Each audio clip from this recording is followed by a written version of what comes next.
Magasin ja jälle tuli prohvetlik unenägu. Ju ma siis olen ikka selline välja valitu, ütleme nii. See on palju igasuguseid anekdoote, no mõtlesin ka ühe anekdoodi välja, et indiaani pealik tuleb indiaanlaste juurde, et mul on üks hea ja halb uudis, eks. Kõik ütlevad, et noh, et ütle hea uudis ennem, et saame rõõmustada, et siis see halb uudis võib-olla üldse ei pane tähelegi, vaata.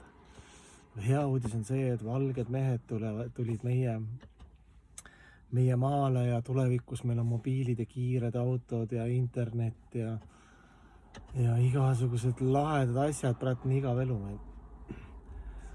Aga noh, meie tulevik on selles mõttes super nagu.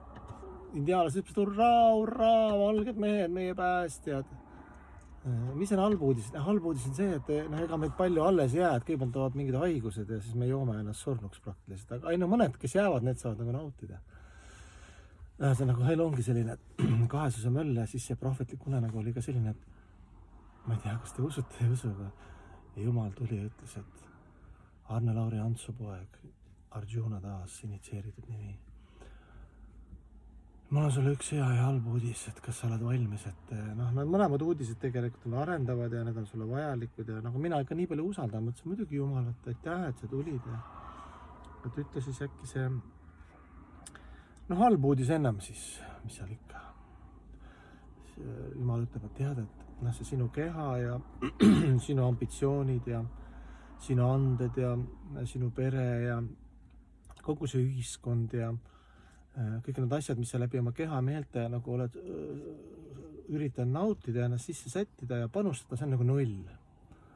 Et sa oled nii väike osake, et isegi kui sa saavutad midagi, see on täiesti mõttetus, ise unustad ka ära, sa ju reinkarneerud uuesti ja uuesti, eks. Et põhimõtteliselt kõik, mis sa siiani oled teinud ja sinu olemus ja kõik, et selles üldpillis on see, isegi null on liialdus. Siis ma tundsin ka nagu, et hea kallis Jumal, et ma olen nagu aru saanud sellest natuke kuskilt otsast teha, et siin oled üksi ja oma hirmude ja kõikide halbade omaduste foon on hirm tegelikult, eks ju. Et ei jätku ja surm ja et mind ei võeta vastu ja siis me siin möllame, eks ju.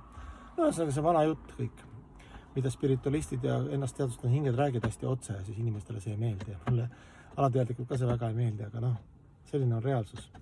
Et võib lohutada sellest, et nagu napsimees ütleb, et ise kõik on pekkis, aga selle hetkel, kui ma viina ära joon, see on korraks hea, eks ju. Tõenäoline nauding ongi nii, et alguses nektar, pärast märk. Aga see Jumal ütles, et mul on sulle ka hea uudis. Ma ütlesin, et mis see hea uudis on, sest ma ei tea, et see esimene uudis on nii jõudne, et ega siin nagu see hea, siis see Jumal Krishna ütles, et tead, hea uudis on see, et ma pakun sulle paremat alternatiivi. Sa oled igavene hing, igavesti minuga seotud, eks ju. Kui sa oskad siduda kõik selle mateeria, Yukta-Varyaga printsiibiga, vaimuga ja armastusega ja oma tingimusteta armastusega, siis see muutub kohe vaimseks. Ja kui sa mind aksepteerid, et loodus ei ole surnud lüpsilehm, siis sa saavutad rohkem üldse, kui sa ise suudaksid saavutada.